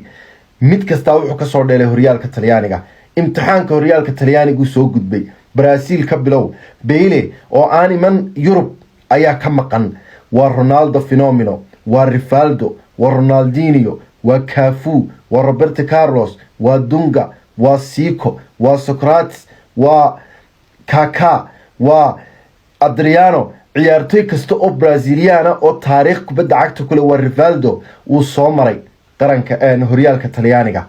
kaale Faransiiska waa Didier Deschamps waa Michel Platini waa Zinedine Zidane waa Patrick Vieira waa Lilian Thuram waa Babin waa Djorkaeff waa Trezeguet waa Thierry Henry mid kasta uu soo maray imtixaanka horyaalka Talyaaniga kaale Argentina Messi oo kaliya ka maqan aabahood baa u horeeya waa Diego Armando Maradona Napoli waa Batistuta waa Ortega waa Robert Ayala waa Ferron waa Redondo waa ciyaartoydii qaranka Argentina ugu wanaagsanaa taariikhdeeda soo maray waa Javier Zanetti mid kasta uu ka soo dheelay horyaalka Talyaaniga kaalay qaranka Uruguay waa Edison Cavani waa Diego Forlan waa Alvaro Recoba qaranka waa Diego Perez waa Godin waa ciyaartoy kasta oo Suarez oo kaliya ka maqan intaynu garanayno ciyaartoyda qaranka Talyaaniga ka soo dheelay qaranka waxaan jeedaa horyaalka Talyaaniga ka soo dheelay qaranka Uruguay Colombia kaalay waa Cordoba Argentina waxaan jeedaa Chile kaalay waa Salas iyo Zamorano waa Isla waa Fidal waa Alexis Sanchez qaramada yaryar soo talo xataa Yurub Croatia ragii ugu wanaagsanaa soo maray waa Boban waa Tudor maxaan ku dhahdaa kaalay Czech Republic waa Bobrisky waa maxaan ku dhahdaa Pavel Nedved waa Rosenhal waa Yankolovsky waa Uchvalusi waa Grigera kaalay qaramada Sweden kaalay waa Nordal waa Zlatan Ibrahimovic Denmark waa Michael Laudrup waa Eriksen waa maxaan ku dhahdaa John Del Thomason maxaan ku dhahdaa waxa tagtaa war iska daa wax kale qaranka Ingiriiska David Beckham wuxuu yiri haddaanad horyaalka Talyaaniga soo marin imtixaanka kubadda cagta kamaad gudbin taasaana ku qasatay isagoo nin weyna inuu Milaano yimaado ilaa hadda uu ku faanaa David Beckham inuu Milaano ka soo dheelay kaalay qaranka Portugiiska hadaafka taariikhiga ah ee dunida kubadda cagta Cristiano Ronaldo CR7 uu ku qasbanaaday inuu Juve soo maro waa Luis Figo waa Rui Costa waa maxaan ku dhahdaa Fernando Guto waa Portugiis ragii ugu waaweynaa oo dhani way soo wada mareen qaranka horyaalka Talyaaniga Germany tag waa Miroslav Klose gool hadaafkooda waa maxaan ku dhahdaa Klinsmann waa Lothar Matthäus waa Berhoff jannatu kuratil qadam ku qor Google-ka hadduu horyaalka Talyaanigu ku soo bixi waayo dib ku soo hor fadhiisan maayo hoosu dhacu ku yimi hoosu dhaca horyaalka Talyaaniga ku yimi waxa kamida ama sabab u ah in cashuurtu ay qaali ku tahay ciyaartooyda mushaharkay qaadanaya cashuur badan laga jaro maanta Mbambi baa tagaya meel cashuur badan laga goynayo ciyaartooydan haddu iimaan kala lagama yaabo horyaal cashuur qaaliya inay tagaan haddaanay lacag aad u fara badan qaadanayn waa sababtay in horyaalka Talyaaniga hoos u dhac ku yimaado ciyaartooydii imika hadda wanaagsanaa ay ka ciyaaraan horyaalada kale waxa kale laba ah way u diideen inay ka iibiyaan ajaanib kooxahooda waqtiyada kamida Man City markii la iibsanayay Chelsea markii la iibsanayay PSG markii la iibsanayay Roma iyo Milan iyo Inter iyo Juve bay doonayeen saasay tahay haddana Talyaanigu may ogoleen in ajaanib la wareego naadiyadooda inkastoo imika iska okay tahay horyaalka Talyaanigu yamrad walaa yamuut wuu xanuunsadaase ma dhinto UEFA waxay ku qasbanaatay inay siiso hal dheeriya Champions League kooxaha uga soo qayb galaya 5 kooxood ayaa championka u imanaya sanadka dambe hadiyad ahaan laguma siin lalama jeclaan ranking UEFA waxay xisaabisaa naadiyada dhibco u tirisa wuxuu noqday Talyaanigu ka ugu dhibcaha badan leh horyaalada ma aha dhibco horyaalka gudihiisa laga shaqeysto waa dhibcaha kooxuhu ay Yurub ka shaqeystaan championka Europa League iyo conference-ka saddexdaaba isku soo dar koox kasta oo socota dhibcay u shaqeysaa horyaalkeeda sidaa darteed Ingiriiska iyo waxa sababay inay aanay helin halka dheeriga ama aanay 20 soo gaadhin The City baa imika sanadadii ugu dambeeyay shidnayd horyaalka Talyaaniga sanadkii hore kaliya quarter final 3 kooxood baa Champions League ka joogay laba oo isku dhacay Milan iyo Napoli semi finalkii Milan iyo Inter baa wada joogo laba joogay finalka 3 kooxood 3 heer ee Europe laga dheelay championka Europa League iyo conference-ka 3daba way joogeen iyaga finalka joogay walow 3daba laga qaaday saasay tahay haddana dhibcay shaqeynayeen 3 muu joogina muu jirin wadan kale oo 3 kooxood ama 2 kooxood final u marayaan Inter championka joogtay waa City la dhashay Roma Europa League conference-ka Fiorentina waxay joogtay Europa League 3duba waa kuwii kala joogay Europa League conference-ka iyo Champions League taasa sababtay in Talyaanigu ay helaan hal dheeriya dhibca la tirsanayay sanadkan imika waxa uu maraya Champions League ma joogan laakiin xagga Europa League labay ku joogan Atlanta iyo Roma conference-kana Fiorentina ba si ordaysa sanadka dambana calafkooda way qaadayaan 5 kooxood bay Champions League kaga soo qayb galayaan horyaalka Talyaanigu wali waa nool yahay Italia ya habibi Italia Forza Italia waa horyaalka ragga maaha horyaal looga ololeeyo qolyahan jeeb gadaalka ah ee jeegaanta calankoodu iyo rainbow-ga haddaad doonayso horyaal ragga waxaad daawataa horyaalka Talyaaniga Allahu Akbar yes waa qaabka uu dabaaldegay caawa Rudiger isagoo jooga malcab al-Ittihad garoonka Man City iyo taageerayaasha Real Madrid ba kuwaasoo ka gudbay kana talaabsaday kooxda Man City waxay yiraahdeen Wembley championka kuma dheeraysid FA iyo waxa baadhbaadho halkaasoo uu Twitter ka soo dhigay ninka Vinicius lagu dhaahdo come on guys it seems so easy waa imika hawshu way fududahay maadaama aynu ka soo talaabsanay kooxdii ugu adkayd Champions League bal dunidaba Man City waa koox argagax weeyaan ciyaartooyda u fadhiya iyo ciyaartooyda dheeriya waa isku mid marka Grealish laga saaro brother Doku baa lagu soo gelinaya halka inkastoo wada dheeriya Foden iyo Bernardo dhinac isa saaran markuu haalan kula dheeriya haduu daalon Julian Alvarez baa la keenaya koox waxa soo weerar haysata ma jirtaba Europe aan ka ahayn Man City koox qaab ciyaartooyda u dheelaya Man City la dhigi karaya ma jiro waliba waxa uu dheer macallin Pep Guardiola oo aabaha control ballka kubadda qaabka loo haysto ciyaartooyda aad moodo inuu iskuul ugu soo dhigo ka haysanayo kubadda Guardiola iyo ninka Ancelotti la marar badan bay kulmeen Ancelotti wuu ogaa inaanu Guardiola la qaybsanin kubadda inaanu la qaybsan karin 8 sano joogay City wuxuu bariyay Guardiola inaan kubadda la qaybsanin deetana Guardiola taktiik buu ku soo galay Ancelottina taktiik buu ku soo galay Ancelotti wuxuu noqday tababarihii ugu horeeyay ee Guardiola 3 champion ka reeba caawana uu ku guuleystay 2014 Ancelotti wuxuu ka reebay Guardiola championka waanu qaaday Champions League marka Bayern buu haystay Guardiola Ancelotti Madrid 2022 ciyaartii Rodrigo caanka ahayd Ancelotti uu ka guuleystay Guardiola Champions League ina uu qaaday caawa ku saddexa calaamad su'aal baa halka saaran ma qaadi doontaa Real Madrid Champions League ka degdegi meeno waxay la dheelaysaa cimlaaq al-Bafari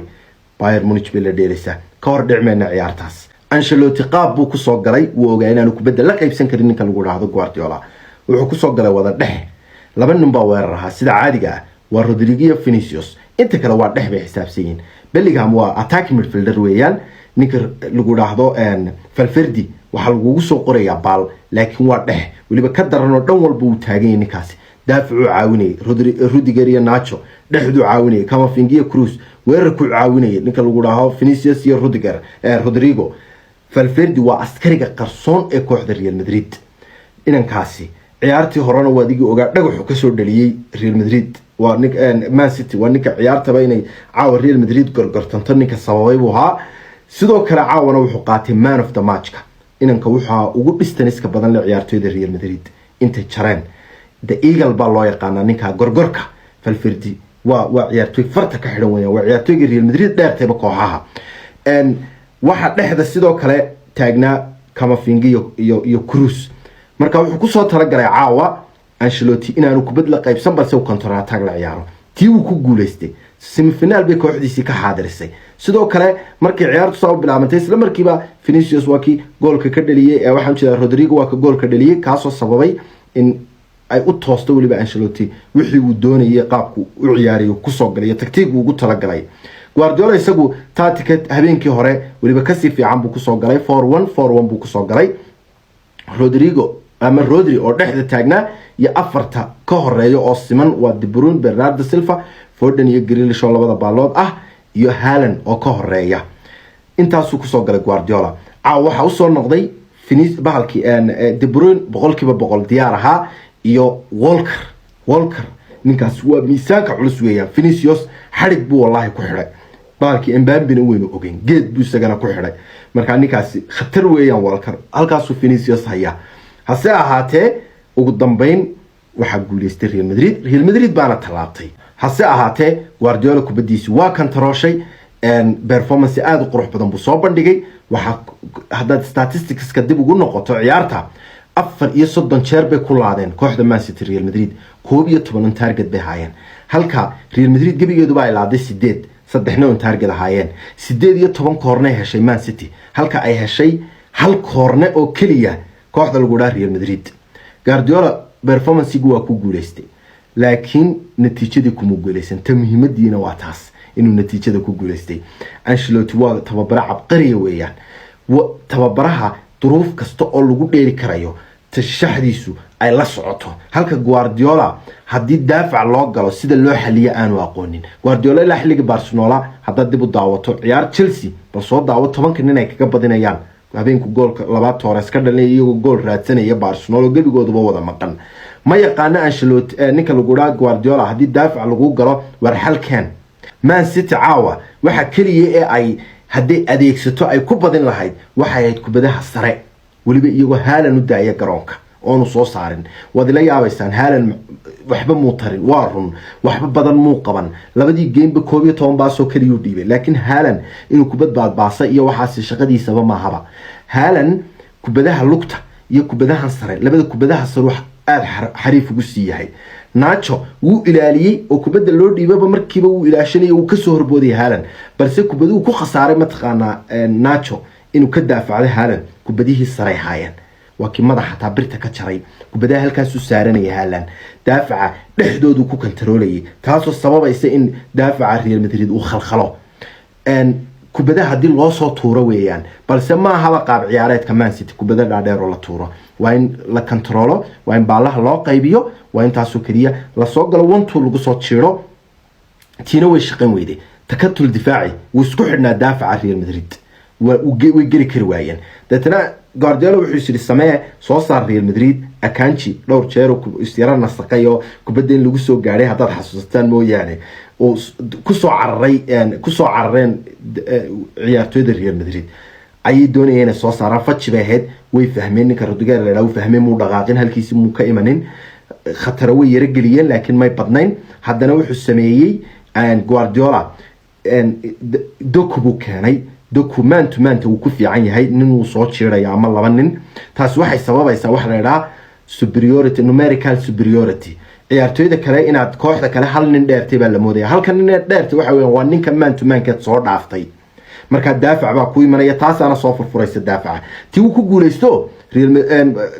Man City waa tii dhalisay goolka bareejaha waa kii ku laaday kubad qurux badan ninka lagu yiraahdo De Bruyne oo dirqi loonin kaga saaray waa kii Haaland uu birta ka jaray hase ahaatee Haaland uu soo saaray Guardiola kubad dheer isaga shaqadiisaba maaha hayo waayay taada ku soco kanto kubadda control oo ka hayso kooxda laakiin de kubadi muu sameeynintii tiisi buu watay 120 daqiiqo la isla gaaray Ancelotti uu fahansanaa in kubadda aan laga haysan karin daafac buu waliba uu ku soo guray waa kii Vasquez keenay intuu weerar saaray Rodrigo oo kubadda abaarayay oo ninka kaliya jiiday kubadda ahaa Vinicius horta waxa la go'ay Walker ninka kaliya xorta ahaa ee kubadda jiidi kariyay waxa Rodrigo isagina waa kii saaray keenay ninka lagu yiraahdo Brahim Diaz inta badan dhexdu ka soo xamaasha sida Rodrigo kubadda xaq hore kuma sugo ma dhaqaajiyo xaq hore uma sii dhaqaajiyo isagu kubadda bartanku ka soo xogsada ay team boxku uu ka soo fog yahay kuma dhawa sida Rodrigo ay team boxka dhexdii buu soo tuulay Ancelotti sidoo sheegay ciyaartu markay dhamaatay in record gaadho uu doonayay waana gaadhay waanu ku badiyay mooy Lunin Real Madrid ninkan miyad hubteen waxaan ka yaabay Bernardo Silva sidoo akhristay inuu kubadda dhexda dhigayo isagoo iska taagan buu adeer qabsaday Lunin askariga qarsoon ee Real Madrid ayuu caawa ahaa anigu man of the match ninkan siin la Lunin buu ahaa hadii laga tago Rudiger buu siin lahaa balse ninba statistics-kiisu qarsoon yahay oo ciidibo ogaaninba waa ninka Valverde la yiraahdo isagaana qaatay man of the match-ka waana uu qalmay xaqiiqatan Guardiola hase habarto marka kubadda laga ururo ee daafac lagu galay lagu xidho Real Madrid kubad may dheelin gabigeedu 120 minute daafac bay ku jirtay saasay tahay hadana jeedadeedii way gaadhay sabab Guardiola bedel ma garanayo waxan haduu kaliya oran lahaa warba kubadaha sugan koornayaasha kubada dhaadheer aynu dheelno ka suuro gelinayo kubadda control karayna Haaland buu ninka ugu dheer weeraryahanadooda balse muu sameeyay Ancelotti waa fahmay weerar muu keenin intii dama dhaxdu iska xidhay qaar baa Jose la sugayay Jose hadii la keeno yaa gaarsiinayo weerar yaa uga geen karayay kubadda Real way urursaneed gabigeedu be Ancelotti saada ahayd ee uu kaga badin karayay wuu dheelay waanu kaga badiyay xaqiiqatan Guardiola qaabkiisu waa makshuuf waa la yaqaan waa tiki taka iyo kubad laga haysto taasna habeenka lagu ururo ciyaartoy koox haysata kontrataga ragga u qaadi karayaana way ka badanaysaa xaqiiqatan Man City waxa leeyahay hard luck Real Madrid taageerayaasheedan waxa leeyahay congratulations war copy linki ee taabta wala igu dhagan yahay hayay xalaytu kooxdii Barcelona way abtirsatay Champions League bay ku abtirsatay dhaga weynaa u yeeray oo yiri yaadahay markaasay tiri waxaanay ina Champions League shamba awoobaan ka tirsadaa Champions League markaasuu dhaga weyna haddana u yeeray PSG suuli naatumaad adiguna iscadee markaasay tiri ina League 1 Copa France Barde France Clermont adigu wax aan la garanayn bay shubtay dabeetana wuxuu yiri balgala garoonka aan arkay dhaga weynuhu ama Champions League inta badan wuxuu u hiiliyaa koox khibradu leh horena u soo qaaday horena u soo ruuxday kooxdu garanayo wayna dhacday xalayto Barcelona lamaasiya ay ku karbaashtay malaayiinkii batroolkii lacagtii kooxda PSG waliba halkee iyadoo la joogo garoonka Parc des Princes ma xadiiqatul Mara iyadoo la joogo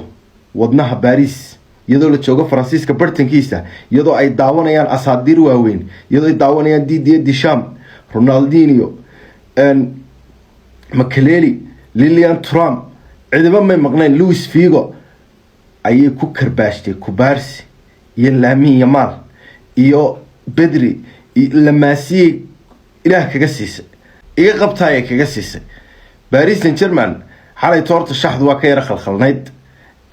Ashraf Hakimi maqnaashihiisi ayaa isku dhexdaadiyay Luis Enrique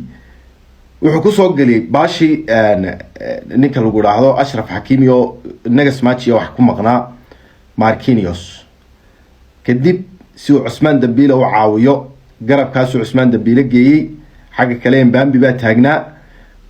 bilaa weerar buu ku soo galay sagaal false ah ama ay dhahan muhaajim wahmi ayuu ku soo galo Asensio sagaal keenay hase ahaatee ciyaartu way bilaabantay waxoogaa PSG kubadda way haysatay balse Barcelona khatar badan gool badan bay la gashay waliba haafkii hore way ciyaartay Lamine Yamal iyo Rafinha si waxay u dheeleen habiye bay u dheelayeen masaaxaad bay helayeen space bay helayeen ay ordaan space bay helayeen kubadda ay ku controlaan waxaad moodaysaa in daafaca waliba labada nin ee bartanka PSG xalay inay aad u liiteen Lucas iyo Beraldo labada nin daafaca PSG labada ugu liitay bay ahaayeen haafku markuu sii dhamaanayay Ousmane Dembele gool buu ka dhaliyay inankii 6 sano Barcelona haysatay ee lacagta badan siisatay ee wax badan u tarin ee waliba dhakhtarku yaalay ayaa xalay markuu goolka ka dhaliyay ku dabaaldegay waliba waxaad moodaysaa koox cadaawad ka dhaxayso sidoo dabaaldegay kaaga daran Enrique uu ku dabaaldegay oo isaguna tababarii hore kooxda Barcelona ahaa kadib taageerayaasha Barcelona iyagoo yaaban ayuu haafka dhacay waa la soo noqday Barcelona may quusanin kubada badan oo chance badan bay samaysay taasoo sababtay inay goolkii barbaraha dhaliso oo dhaliyo ninka lagu dhaar Rafinha ay waliba haddana ka labayso waliba gool qurux badan Pedri ayaa alaab yar sidaa u qaaday waa taabashadiisa ugu horeysay markuu soo galay 1 daqiiqo ku jiray garoonka ayuu kubadii yar saa u taabtay oo dabeetana kubadii isagoo aan dhulkaba taaban ayuu taabashadii ugu horeeyay buu Rafinha dhaliyay oo xalay muujiyay gamekiisa ugu weynaa intuu Barcelona yimi ama uu joogay laga yaabay inay wax badan ka bedesho gamekaasi oo uu ciyaaryahankaasi maalmahan aad baa loo dhaliilayay inuu Rafinha markuu Ingiriiska joogay soo noqdo way dhici kartaa ayuu ciyaartaasi wax ka bedesho way ciyaartaas oo kale kalsooni bay siisaa ciyaaryahanka man of the match ka bay isaga ahaa xalayto oo qaatay ciyaarta ninkii ugu wanaagsanaa Barcelona laba degdeg bay ka dhalisay comeback bay ku samaysay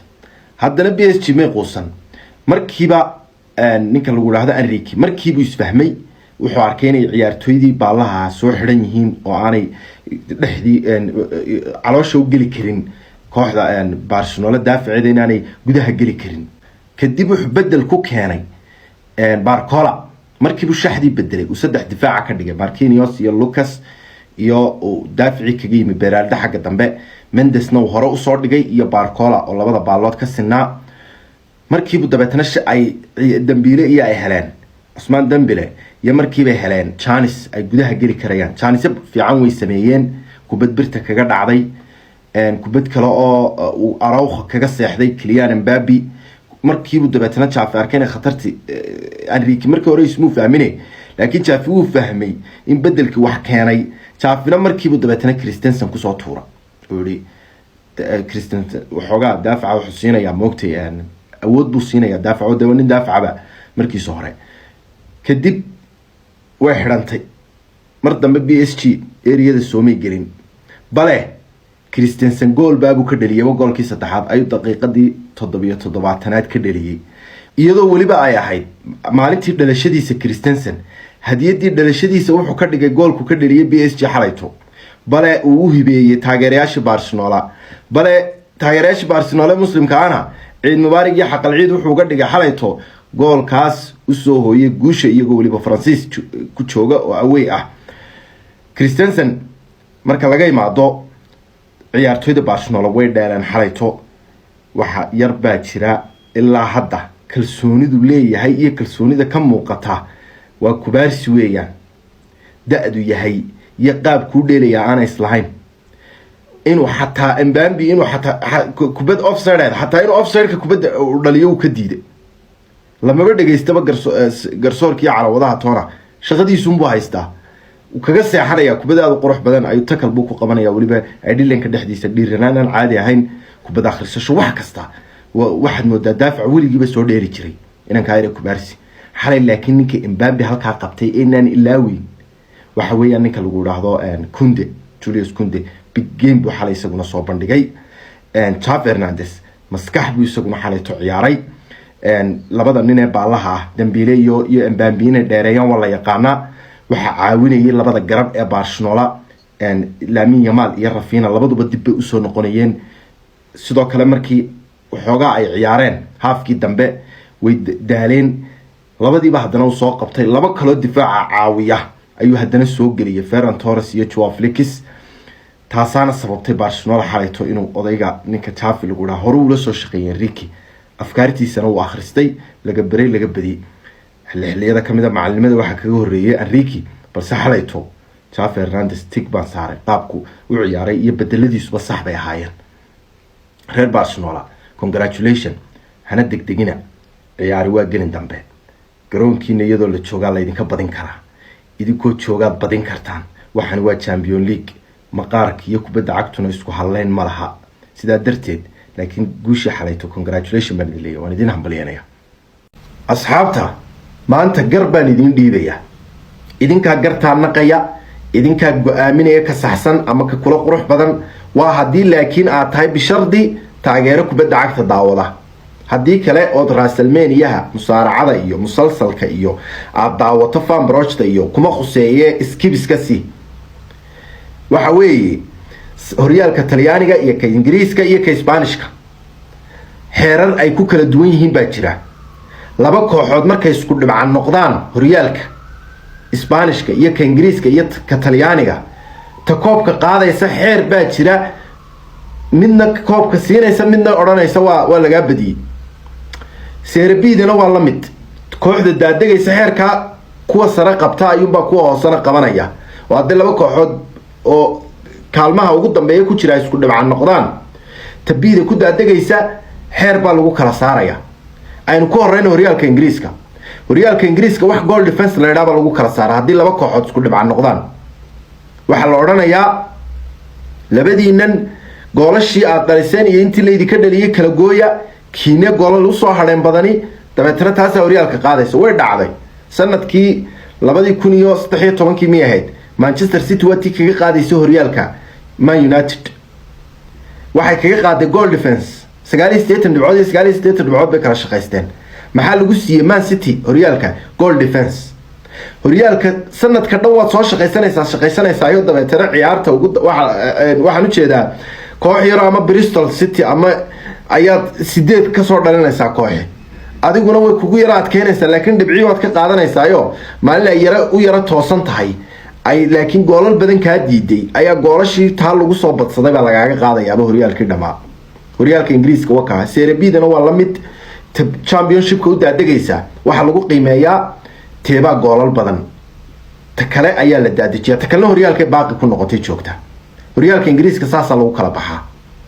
waana dhacday oo waynu soo daawanay sanadka goal defense-ka lagu kala qaaday Man United iyo Manchester City horyaalka Isbaanishka u kaalay isagana La Liga maxaa lagu kala saara face to face ama head to head maxay labadan kooxood labadoodii game maxay kala shaqaysteen sida aggregate-ka oo kale ayaa loo eegayaa maxay kala shaqaysteen teeba dhibco badan qaadatay teeba goolal badan kala ka dhalisay labadoodii match maxaad soo kala shaqaysateen waa loo yeedhay xaranaya war maxaad kala shaqaysteen idinku anaa in badan shaqaystay taas horyaalka la siinaya way dhacday La Liga ugu xamaasada badnaa ugu macaana ee noloshayda aan daawado waana kii ugu dambeeyay ee daawado bahal xamaasadaas oo kale leh 2007 bay ahayd Real Madrid iyo Barcelona iyo Sevilla ayaa saddexduba waa isku dhibco kadib waxa dhacaysa kaalmaha waxay ugu kala jiraan koobaad iyo labaad iyo saddexaad waxay ugu kala jiraan goal defense koodii waxaan u jeedaa head to head koodii maxay kala shaqaysteen kadib Sevilla dhowrka match ugu dambeeyay hadaysa iyadoo waa la qabanaya waxa isku soo haray Barcelona iyo Real Madrid oo isku dhibca ah ayaa ciyaarta ugu dambaysa mise tii ka horeysay bay ayaa waxay midla dheelaysaa Barcelona waxay la dheelaysaa derbi bay ciyaaraysaa Espanyol Real Madrid waxay la dheelaysaa Saragossa oran jirnay Saragossa ayaa laba kaga horeynaysa Real Madrid dabeetana Barcelona waxay laba kaga horeynaysaa Espanyol dabeetana Barcelona hogaankii haysa halkaas kolba lagu soo qorayaa Barcelona hogaankii haysa ciyaaraha waxaan uga ilaawin Real Madrid laba gool bay dhalinaysaa waxa uu dhalinaya Van Nistelrooy Saragossa laba gool bay dhalinaysaa labadeeda gool waxa uu dhalinaya Diego Milito markii dambana Inter joogay Espanyol waxa uu dhalinaya labada gool Raúl Temudo Barcelona labada gool waxa uu dhalinaya Messi kadib waxa dhacaysa Barcelona oo hogaankii hayso oo hadii sida ay ku dhamaato horyaalkii sanadkaas sida ku qaadaysa ayay Real Madrid-na laba gool lagu hayo oo laba lagu leeyay ay Van Nistelrooy 90 goolka baraajaha dhalinaya Barcelona goolkii baraajaha 90 Raúl Temudo ka dhalinaya Espanyol dabeetana mar quray isbedelaysayo Barcelona ka soo go'aya dhibci Real Madrid-na dhibicii u siyaadaysa isku dhibciibay dib ugu noqonaya laakiin maxay ku kala horeeyaan Real Madrid baa sanadka 4 dhibcood qaadaysa haddaan xasuusto khiyaamayn sanadkii uu hat-trick ka dhalinay Lionel Messi isagoo yar baheed ciyaartaas markaa 3-3 bay ku dhamaanaysaa ta hore ayay Real Madrid waxaan u maleynayaa dhibcaha qaadanaysaa oo waxaan u maleynayaa in ciyaartu Julio Baptista uu ka dhalinayay Barcelona inay hayd kadib sidaasay dabeetana Barcelona isku dhibciye Real Madrid u noqonayaan laakiin maxaa lagu kala saarayaa goal defense waxaan u jeedaa head to head aggregate-ka labadoodii ciyaarood marka Real Madrid baa 4 dhibcood shaqaysatay saasaan horyaalku ku dhamaanaya Espanyol waxay u dabaaldegaysaa derbi bay isku yimaysnaciin sidii horyaalka qaaday sanadkaas Raúl Tamuda 9 kaga cararaya Barcelona oo hogaankii ay soo isla horyaalka wad qaateen ayay halka barbarahana 9 ay dhalinayso Real Madrid ciyaaro ka xamaasad badnaa ciyaaraha garan maayo anigu haddaba horyaalka Isbaanishkana saasa lagu kala saaraa hatta kuwada Serie B da u daadegaya La Liga B waxa lagu kala saaraa maxaad kala shaqaysateen labadoodii match haddii ay isku dhibcaan noqdaan dabeetana tii wax badan shaqaystaa horyaalka baaqi ku noqota takalna B baa loo raaridaa saasa markaa iyagana xeerka Isbaanishkuna waka horyaalka Talyaaniga isaga waxa lagu kala saaraa Serie A Calcio extra match ciyaar la yiraahdo kala reebto ama mubaaraat al-faasila wax la yiraahdo isku dhibcaad noqoteen Soomaha adeer ninkan goolada space iyo ka soo dhalisay iyo Lecce iyo Siena iyo Messina hay la meeraysane ninkan isku dhibcama tiidin de isla gala garoonkaas soo kala baxa ciyaar baa deetana loo qabtaa final Talyaaniga hadii laba kooxood isku dhibcaan noqdaan Serie B-dana waa la mid hadii laba kooxood isku dhibcaan noqdaan final match baa loo dhigaa sanadkii hore dhacday waa tii space iyo Barma lagu kala saaray Friuli baa loogu qabtay garoonka Udinese الله ciyaartaas macaanida xalad badneed extra match baa la yiraahdaa waxa isku dhibcaad noqotay Soomaha isla galaada oo barta ciyaalnimadii laba qof marka loo kala taag waayay inaad xasuustaan iyo kala mooyaane waxa la isu geyn jiray meel banaana ama garoon ama meel de aan la kala qabanin waxa la jiray barta de saraga ku kala calaf qaado oo ku kala hada Hargeysa kala dooxa la isla tagi jiray ama area-dan gali jiray guriga samo kala iyo xalan oo kala iyo la isla gali jiray Maxamed Axmed Ali برعاها تبري أن تيجي وقرنا يا سيفو قيد لبدي يكون يشتي ميعاد قرن 15 ميل لورنشري عمر كان دون سنة سكول ك 15 ميل دون سنة أي ليسلك جنشري لبده قف استلاء ساسو كله أي ميل ليسوق جيا كلا راب تلا يراهلا كلا راب تدا إنجي أما خرابتها جريها عن الدجنين دون سن أو كلا ليسلك جنشري تلياني جوان نوعه laba kooxood hadii ay kala hadhi waayaan garoon baa la isu geeyay la soo kala calaf qaada 2005 ay sidoo kale Serie B da Talyaaniga ka dhacday oo waati lagu kala qaaday lagu kala saaray Parma iyo Bologna ciyaar final ayaa loo dhigo San Siro lagu qabtaabaan malaynaya ciyaartaas oo leeyahay B da tii u daadegaysa iyo tii kale de soo kala badiyay labadiina annaga Siena iyo Messina nooga soo wareegino koox kale oo gool ka soo dhalisay iyo waxa shaqadayada ma hayo waxa idinku markii hore kala dhaliseen iminka kala baxa deetana Parma badinayso Bologna B da u daadegaysa Parma ku haraysa deetana horyaalka Talyaaniga Serie A da sida darteed horyaalka Talyaaniga waxa weeyaan waxa lagu kala saaraa mubaaraat faasila ciyaar extra ah oo labadoodu la yiraahdo kala calaf qaada sida ragga kala baxa weydinka annaga gooldan iyo head to head iyo waxa toona shaqadayada maaha horyaalka Talyaaniga saasa lagu kala saaraa marka idinka soo qori doona horyaalka heerkiisu ka rag yahay ka ku soo yara dhow iyo ka ugu liita 1 2 3 sida isu soo daba dhiga idinka go'aaminaya maanta leedin diinaya aftida waa la qaadaya ka cod bata waaranugu qaarada waa ka dambeeya iyo xidigaheedaba Khalilu Fadiga ninka hadaanad maqal wuxuu kamid ahaa ciyaartooydii qaranka Senegal 2000 iyo 2002 baa lagu xasuusto 2000 finalka yimi Copa Africa 2002 quarter final gaadhay World Cup kana soo booday group kamida gruubyada ugu adkaa World Cup ka sanadka 2002 Khalilu Fadiga hadaba muxuu caan ku noqday sanadka wuxuu sameeyay dhacdo la yaab leh wuxuu xaday silis dahaba caadi ahaan koobka waxa lagu qabtay Korea iyo Japan South Korea iyo Japan ba sanadka lagu qabtay subax iyo duhur iyo ayaa ciyaaraha xilliga la daawan jiray ninkii soo daawaday uu garanaya World Cup-kii 2002 waliba dalka markii la joogay TV Madagascar la yiraahdo aad looga daawan jiray guryaha oo Arab Saidkii baa la jeedin jiray Nile Saidka dhishashkii waaweynaa ayaa dhinac kale loo jeedin jiro Canal 6 ayaa laga daawan jiro Faransiis ku baxa waa dadka aan haysanin receiveradii card ku gali jiray lacagta ahaa meelaha goobaha waaweyn ciyaaraha lagu daawado baa kuwa haysan jiray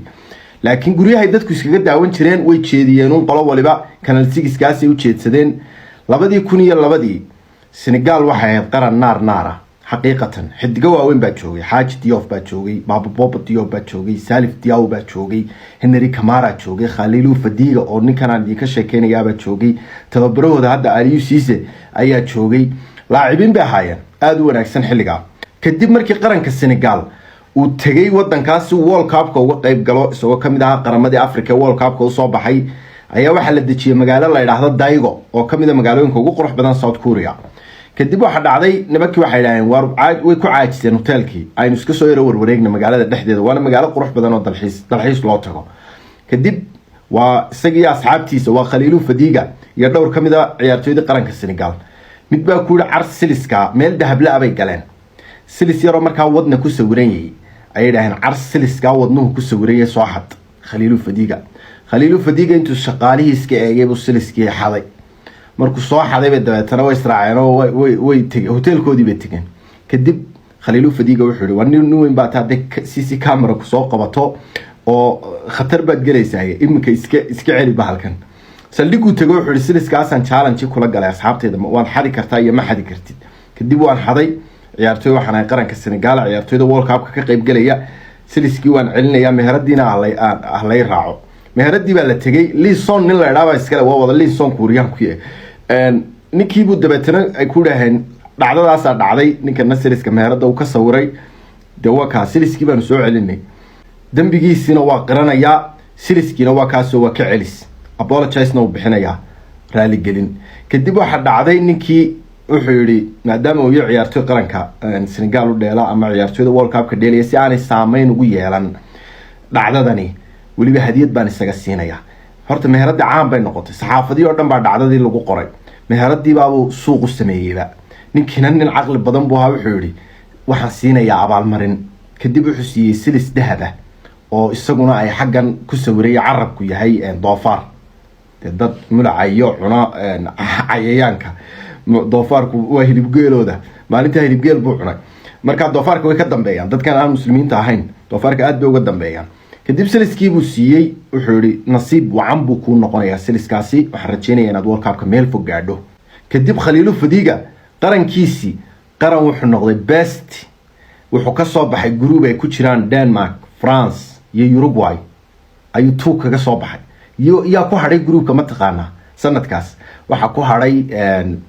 Uruguay iyo France ciyaarta koobaad iyaga lagu furaya badana FIFA imika waxay ku furtaa wadanka marti gelinaya laakiin xilliga hore waxa lagu furi jiray inta badan World Cup ka ciyaarta ugu horeysa laga dhigi jiray qarankii soo qaaday World Cup kii u dambeeyay ayaa inta badan groupku ku jiro lagu furi jiray Faransiis oo markaa 1998 aha qarankii soo qaaday World Cup ka ayay markaa isku group yihiin ciyaarta koobaad iyaga wada dheelaya Baba Bobo Diop goolkii caanka isagoo waliba fadhiya uu soo ugu duwayo Zidane oo sanadka dhaawac iska ah bay wateen groupkay ku harayaan Senegalna groupkay 2 kaga soo baxaysa Denmark baa 1 kaga soo baxaysa ciyaarta dambe ciyaar tay ku soo baxaysa 3-3 ga ku dhamaanaysa Uruguay wada dheelayaan naar recover reebi gaadhaya habeenkaasi deetana soo boodayaan kaalinta labaad bay ku soo baxayaan Sweden bay hadana ku dhacayaan Sweden oo markaa xilliga wadata rag waaweyn Larsson iyo Ibrahimovic iyo Fred Ljungberg iyo ay golden goal hadana ku reebeen waxaan malaynayaa Henry Camara inuu ka dhalinayo BTD yareed caanka ku ahaa qaranka Afrika oo dhan baa wadatay laakiin waxa soo afjaraya Turkiga sanadkaas semi-final gaadhay oo khatar ahaa Hakan Şükür iyo Hasan Şaş oday yaray dhukurna maxaan ku raahdaa Umid Dafala ki sida yara diiga u xiran jiray ragaasay wateen markaa Turkiguna xilliga Emre afartii xaraf ee Inter Milano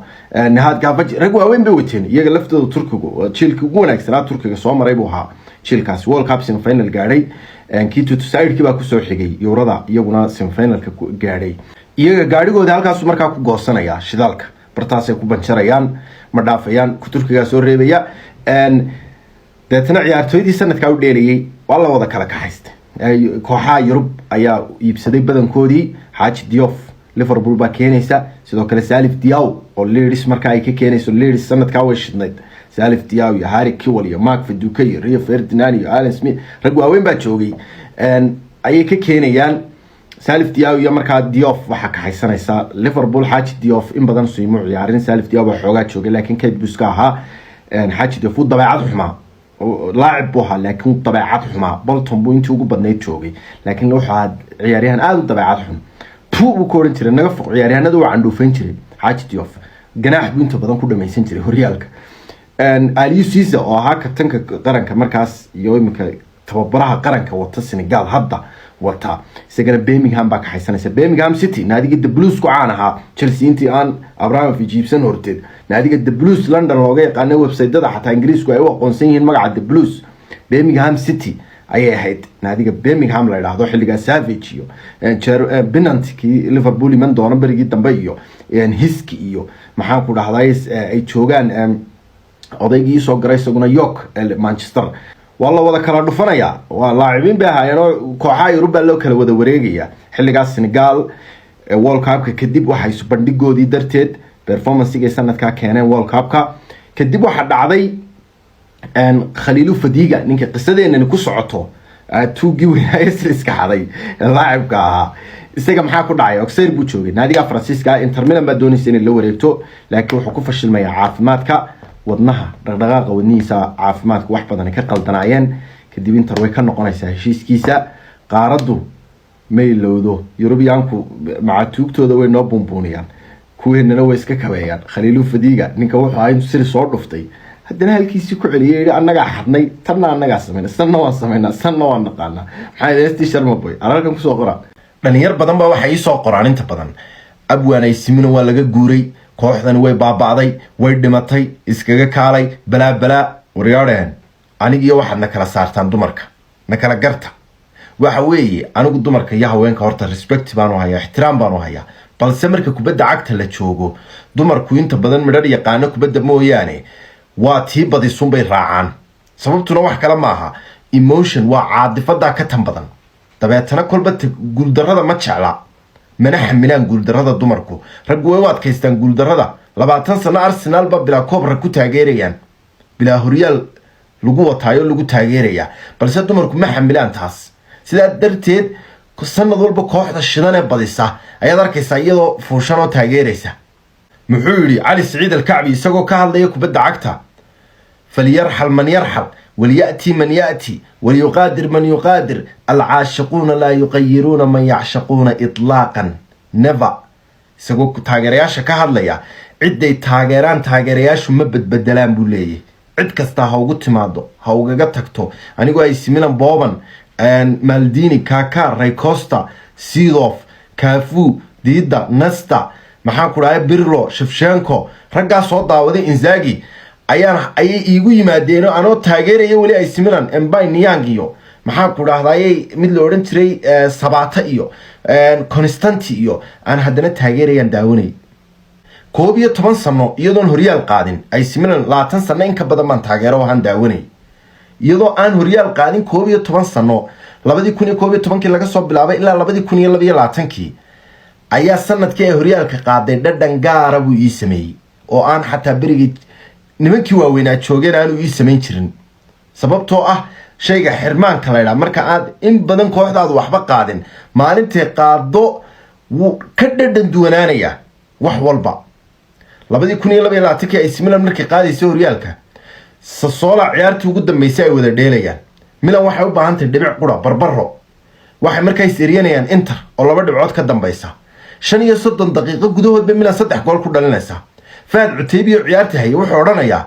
ليو على اليمين بتمرير الكسر